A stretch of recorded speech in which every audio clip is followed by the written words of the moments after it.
We cannot talk about the law of attraction without introducing to the subject the word momentum, because law of attraction is the reason that momentum exists.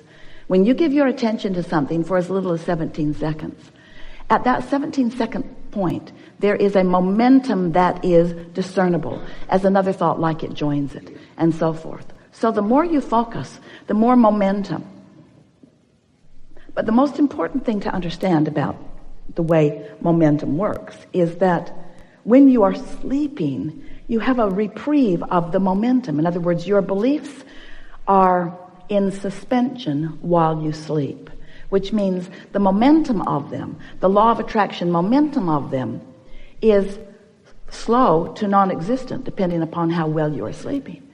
So what that means is when you awaken in the morning, you have the opportunity to reestablish, if you want to, a vibrational starting point that law of attraction will begin to respond to right away. Now, usually when you wake up in the morning, you remember what you were thinking about yesterday, or more important, you achieve the emotional feeling place of what you were feeling yesterday. It's like, oh yeah, I remember I'm not happy. Or, oh yeah, I remember I'm lonely. I'm lonely now. Or, oh yeah, I remember I'm confused. But what we want you to realize is that you don't have to be the same lonely today that you were yesterday, because that night's sleep changed the momentum. But when you wake up in the morning and you deliberately, and you do, call those same people, talk about those same things, focus in the same ways, you reactivate your vibration much as it was before. But you do not have to do that. And that is the most important thing. We want you to realize that you are at a new starting point in every moment. But it is unlikely for you to begin to think all new thoughts when you wake up. Some of you have suggested a lobotomy. We don't recommend it, because there are many things that you believe that are serving you really well. You just want to become a better sifter. You want to become a better discerner. You want to become better at caring about how you feel and then focusing in ways that accomplish that. If we can, in some way, offer enough words don't teach, and analogies, words don't teach, and conversation, words don't teach. We've enjoyed this interaction immensely. If we can offer enough to stimulate within you the awareness that your point of attraction is everything, because you are the center of your universe, and that you are the perceiver of it, which means you are the vibrational interpreter of it. You translate your vibration into the reality that you are living, into what you are seeing and hearing and smelling and tasting and touching. If we can convince you that since all those things are true, that the only thing that matters to you is how you feel. If you can leave this room with a new determination within you that you now, more than ever before, care about how you feel and mean to do something about soothing yourself. Esther was on an airplane last week going from Boston back to San Antonio. And there was a beautiful family sitting in front of her, a mother and a child about 6 years old, and two little twin boys who were about 2, maybe, if even. They were walking, sort of kind of talking. And they were all strapped into their 4 seats. And Esther was sitting right behind the mother. And when the airplane took off, one of the little boys across the aisle from his mother was terrified. It was probably his first flight, and the roar of the engine, the sound of the machine, the feeling of it on the runway, he was hysterical. And he wasn't spoiled, he was hysterical. He was frightened. It was a new experience, and the power of the airplane scared him. His mother and the flight attendants looking right at his mother like, do not get out of your seat. Do not get out of your seat. And Esther is thinking, if I were that mother, I would be out of my seat now. So the airplane got in the air, and once it was stable, long after Esther thought it was stable, the flight attendant gave her the knowing nod, like, now that your child is out of oxygen. So now Mother moved over into his seat and held him tight in her arms, just tight in her arms, kissing the back of his head and holding him tight in her arms. And gradually he settled down back into his knowing that all was well. And Esther watched that, and she said to her friend sitting next to her, I want to do that with everyone on the planet. I want them to sit on my lap, and I want to hold them in my arms, and I want to say, it's okay. It's okay. Everything's okay. Everything's okay.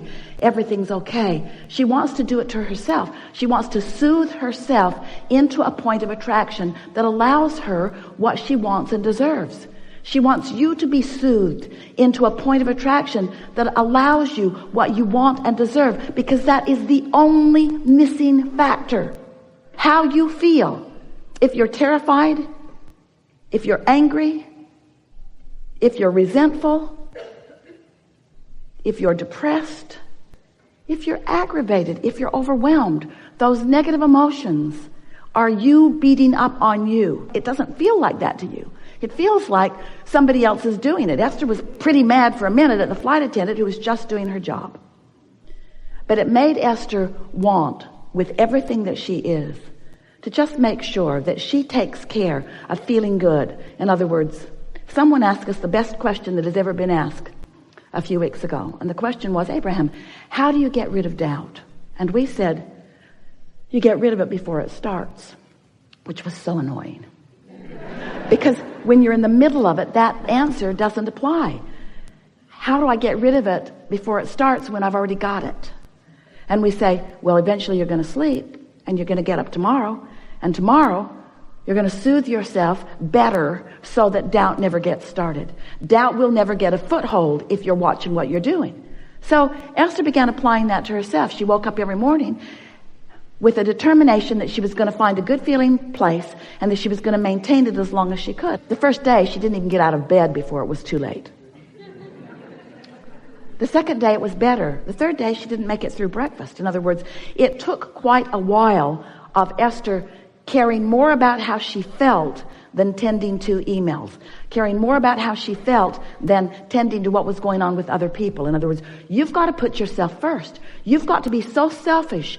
You have to care about how you feel, which means you have to tend to the self that you really are. You've got to find a way of closing that gap between who you're being right now and who you really are. And who you really are loves you so much, adores you, appreciates everything that you are, flows constantly to you, assisting you in every possible way. Last week, Esther came bouncing up the steps, and the step wasn't stable. When she stepped on it, it caved in and her foot went between the step and the stage. Scraped up her shin. She stumbled onto the stage. It was funny. It was really funny. And Esther thought, for the life of me, I do not know how I went down. So Esther has a dear friend who sees energy.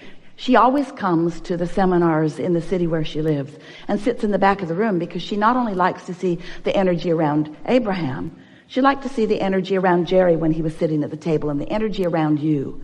She could actually see who was all lighted up. She knows who Abraham is likely to call on because she can read this energy. So after every workshop, she watches all of the live streams. She sends Esther an email and she says, yeah, Jerry walked on the stage with you.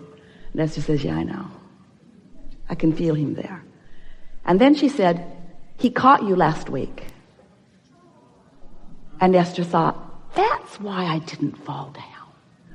Didn't make sense to me. I didn't have my balance. I didn't have anything close to my balance, but I didn't go down. This is the thing that we want you to understand. We've got you. But if you're not knowing that, If you're mad at yourself, then you don't let us get you. You prevent yourself from receiving the inspiration. Do you know when you yawn? That's because you need more oxygen, and we yawn you.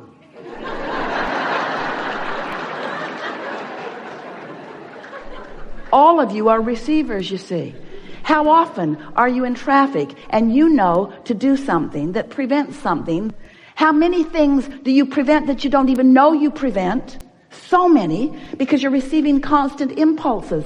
You are so blessed. You are so tended to. We are so aware of you, and you are so in your own way so much of the time as you're complaining about this and worrying about that. Watching CNN. So we want you to know that you are the focal point of so much awareness, and that when you ask for something, we all know it, and we see clearly the path for you to move from where you are to where you want to be. And you know what? You want it to be a direct path. We don't. We want you to have fun along the way to the path. We want you to pick up more things along your physical trail along the path. We want you to gain more clarity along the path. We want you to continue to feel your vortex full of more things that you want along the path. Because you know why? It's a very long path. You know why? It's a path of eternity. So you keep being in such a hurry to get over there. I really want to be over there. I'm not happy over here. Then you're not ever going to get over there. Can't get over there. Can't get there from here. If you're unhappy over here about what's over there that you don't have over here, you can't get over there. So what we want you to understand is that it's never about getting over there. It's about preparing over here so that over there can come over here where you are. Did you get that? Because this is about law of attraction. This isn't about law of assertion. It's not law of getting things done. It's not the law of proving worthiness. It's the law of attraction. It's about you finding some way to think some sort of thought, to hold yourself on your own lap and soothe yourself. I am a good person, and I am doing well, and all is really well, and it's getting better. And I am figuring this out, and things are going my way. And I'm getting clearer every day, and I'm having fun in the process of doing this. And I'm understanding the creative process, and I know that this is a universe based upon attraction, and I know about vibration, and I know what I'm doing with vibration. I'm getting better at it every day, and there's evidence every day that lets me know that. As you soothe yourself, as you do something about tending to your point of attraction, which is all that matters, because everything else is already done, you see. It's like sometimes, we'll just give you a sort of analogy. You've asked for it, and you're summoning it, but you've got your shield up, your cloaking device. You've got your umbrella up, old style. You've got your umbrella up, and everything that you want is flying to you, but you're deflecting it with your habits of thought, with your bogus, ridiculous habits of thought. Like unworthiness or unreadiness or not in the right placeness or being mad at somebody else. So we're eager to talk with you about whatever is important to you. Nothing is off limits. You will notice a perfect unfolding in the way this all comes together. We are a collective consciousness. This combination of beings has never been before unto all of the universe. There are far, far, far more of us than the 700 or 800 of you that are in this room, and the other thousands that are around the planet watching this. There are more of us participating with you here than you have the ability to comprehend. Everyone who has ever been is interested in what's going on here today. So let's have some fun. What do you want to talk about? All right, now just be real easy about this. If we don't call on you, it's all right, because we'll get to what you want to talk about.